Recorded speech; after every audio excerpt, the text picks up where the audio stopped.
Ahora tenemos que ir a buscar en la Biblia, no tenemos el proyector.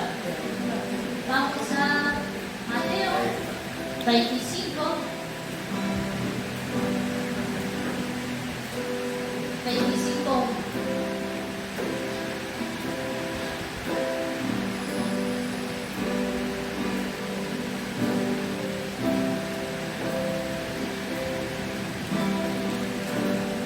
Amén. Dice la palabra, mi título, parábola de las 10 vírgenes. Entonces el reino de los cielos será semejante a 10 vírgenes que tomando sus lámparas salieron a recibir al esposo. 5 de ellas eran prudentes y 5 insensatas. Las insensatas, tomando sus lámparas, no tomaron consigo aceite. Mas las prudentes tomaron aceite en sus vasijas juntamente con sus lámparas. Y tardándose el esposo, cabecearon todas y se durmieron. Y a la medianoche se oyó un clamor: aquí viene el esposo, salid a recibirlo. Entonces todas aquellas vírgenes se levantaron y arreglaron sus lámparas. Y las insensatas dijeron a las prudentes: danos de vuestro aceite, porque nuestra lámpara se apaga. Las prudentes respondieron diciendo: para que no nos falte a nosotras y a vosotras, id más bien a los que venden y comprar para vosotras mismas. Pero mientras ellas iban a comprar, vino el esposo, y las que estaban preparadas entraron con él a las bodas y se cerró la puerta. Después vinieron también las otras vírgenes diciendo: Señor, Señor, ábrenos. Mas él respondiendo dijo: de cierto os digo que no os conozco. Verad pues, porque no sabéis el día ni la hora que el Hijo del Hombre ha de venir.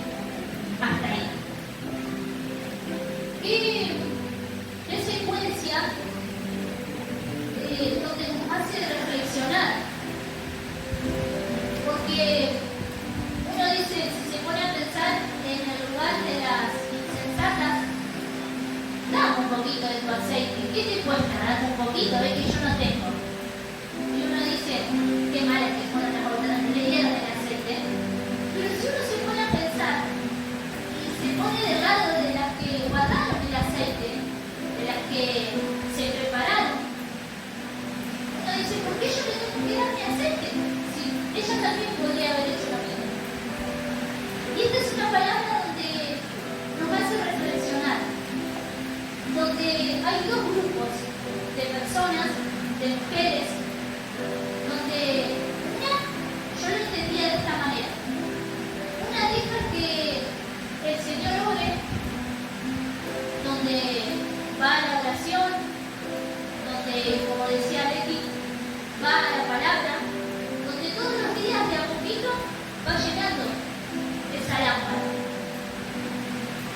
Y después tenemos las otras que, por un montón de circunstancias, van dejando que la lámpara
daré libre curso a mi queja, hablaré con amargura de mi alma, diré a Dios, no me condenes, hazme entender por qué contiendes conmigo. ¿Te parece bien que oprimas, que deseches la obra de tus manos, que favorezcas los designios de los impíos? ¿Tienes acaso ojos de carne? ¿Ves tú como ve el hombre? Acá en esta palabra, Job, como dice el título, se lamenta, pero más adelante dice que él da libre curso a su queja. Y muchas veces cuando no recibimos lo que el Señor nos habló, cuando todavía no llega eso que Dios me dijo que me iba a dar, comienzo a quejarme. Y acá Job se quejaba y empezaba a hablar, empezaba a decir, a murmurar y a decirle en otras palabras a Dios, ¿no te das cuenta de lo que me está pasando? Pongámonos un momento en el papel de que somos Job. Usted está esperando algo que el Señor le prometió. Y yo estoy pasando esta situación, estoy pasando este proceso, y todavía no me diste lo que me dijiste que me ibas a dar.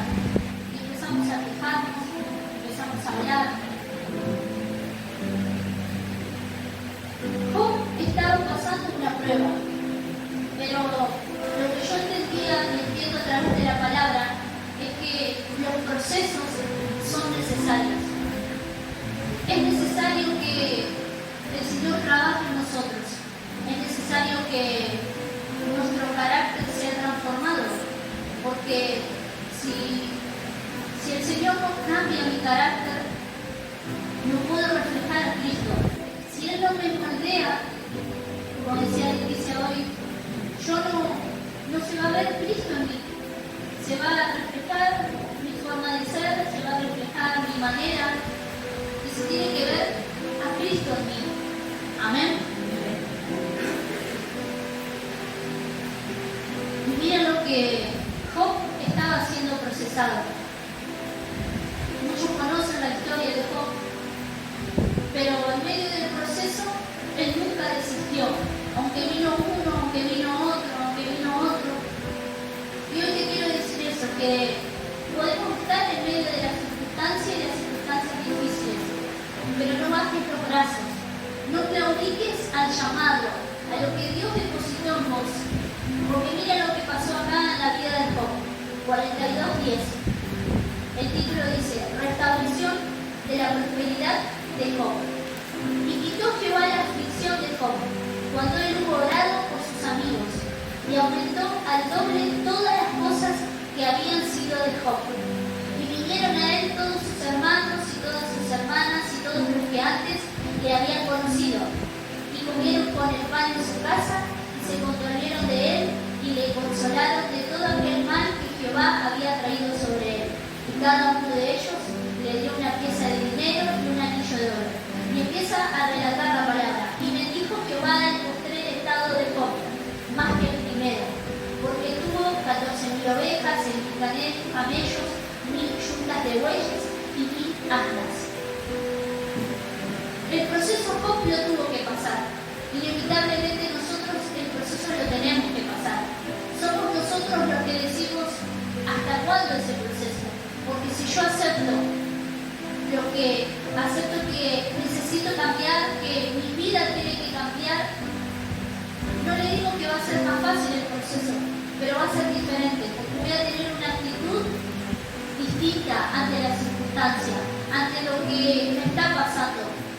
Y Job tuvo su recompensa. Acá como leíamos en la palabra, Job recibió, dice la palabra, y bendijo Jehová el postrer estado de Job, más que el primero. Dios te dio más de lo que él había perdido. Quizás hoy estás en un momento donde vos ves que parece que estás perdiendo, pero el Señor te va a bendecir de tal manera que eso que hoy se está como yendo, Dios te va a bendecir y te va a dar mucho más de lo que vos le entregás. Porque cuando nosotros nos ponemos en las manos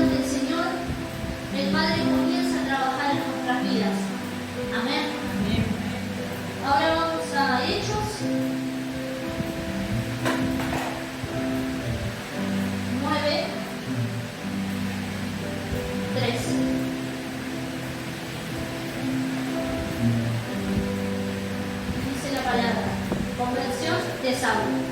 Mas yendo por el camino, aconteció que al llegar cerca de Damasco, repentinamente le rodeó un resplandor de luz del cielo. Y cayendo en tierra oyó una voz que le decía: Saulo, Saulo, ¿por qué me persigues? Y él dijo: ¿Quién eres, Señor? Y le dijo: Yo soy Jesús, a quien tú persigues. Dura cosa de dar voces contra el aguijón. Él, temblando y temeroso, dijo: Señor, ¿qué quieres que yo haga? Y el Señor le dijo: Levántate y entra en la ciudad y se te dirá lo que debes hacer. Acá vemos en la palabra que Saulo iba hacia un lugar y se le aparece el Señor. Y lo que me llama la atención es cuando dice la palabra: dura cosa es dar voces contra el aguijón. ¿Qué quiere decir esto? Que no debemos rebelarnos a lo que Dios quiere, porque si nosotros no tomamos el consejo de la palabra, si no tomamos lo que el Señor nos dijo que iba a hacer, lo que quiere hacer con nosotros, corremos el riesgo de que si yo no tomo el llamado de lo que Dios quiere para mí, el Señor nos espera una vez, nos espera dos, nos espera tres, pero va a llegar el momento que el Señor va a decir: bueno, evidentemente le di una oportunidad, le di otra, y no quiere. Entonces, ¿qué va a hacer? Me va a correr, y va a venir otra persona, y lo que él dijo que iba a hacer conmigo, lo va a hacer con otro. No porque él es mentiroso, no, porque la obra es de Dios, porque el reino se tiene que extender. Y sabemos que, como nos enseña el pastor, ninguno de nosotros somos imprescindibles. Mientras esté el Espíritu Santo, mientras esté Dios, mientras esté la presencia de Dios, Dios lo que dijo que iba a depositar, bueno, si yo no quiero, va a venir otra persona y lo va a hacer con otro. Entonces hoy el Señor nos pone frente a un espejo. Es una vez más donde el Padre nos dice: quiero cumplir el propósito. Lo que te dije que iba a hacer, lo voy a hacer. Pero yo necesito que tu corazón esté alineado. Amén. Seguimos con la palabra. Pasamos al 9:7. Y los hombres que iban con Saulo se pararon atónitos, oyendo a la verdad la voz, mas sin ver a nadie. Entonces Saulo se levantó de tierra y abriendo los ojos no veía nadie. Así que llevándole de la mano, le metieron en Damasco, donde estuvo 3 días sin ver, y no comió ni bebió. Hasta ahí. Miren el proceso que tuvo que pasar Saulo. La vista, tuvo que perder la vista. Tuvo que depender de otro que le tome de la mano, que lo lleve. Y a veces el Señor nos tiene que meter en esos procesos, donde parece que miramos pero no vemos. Y en ese momento es donde hizo un trabajo. Después, cuando usted tenga tiempo, lea la palabra, la historia de Saulo. Lo que Dios hizo en esos días con él fue tan grande que él tuvo un encuentro con Dios. Y muchas veces el Señor nos mete en esos procesos para que tengamos esa dependencia de Él.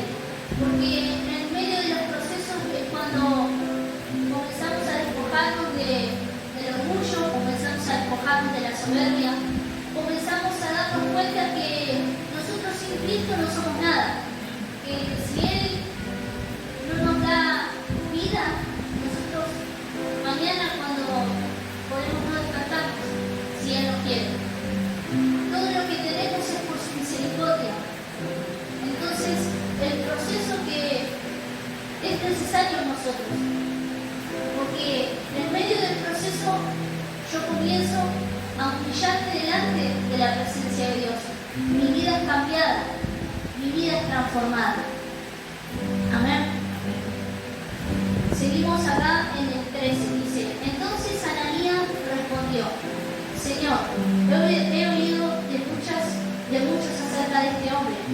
cuántos males ha hecho acusándose en Jerusalén, y aún aquí tiene autoridad de los principales sacerdotes para prender a todos los que invocan tu nombre. El Señor le dijo: ve, porque instrumento escogido me es este, para llevar mi nombre en presencia de los gentiles, y de reyes, y de los hijos de Israel. Hasta ahí.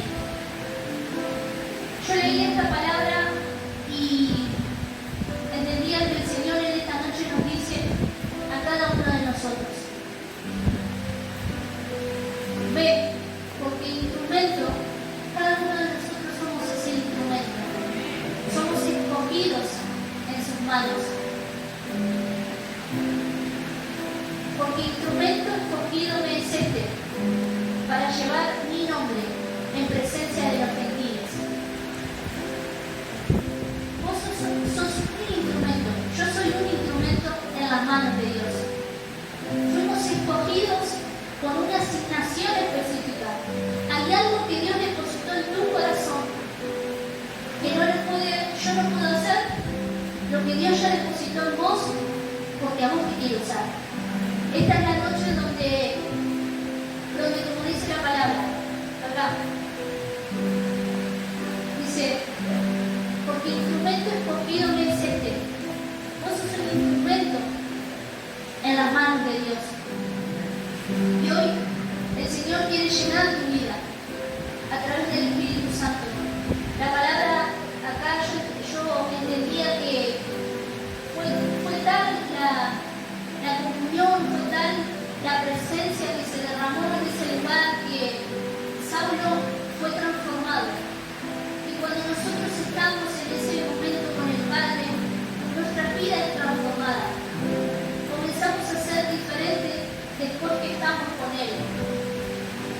Todo comienza a verse de otra manera, porque las escamas comienzan a caer, porque lo que había en el corazón comienza a ser sanado, y porque el Espíritu Santo es el que trabaja y somos diferentes, somos transformados. Amén. Ahora acompáñenme a Proverbios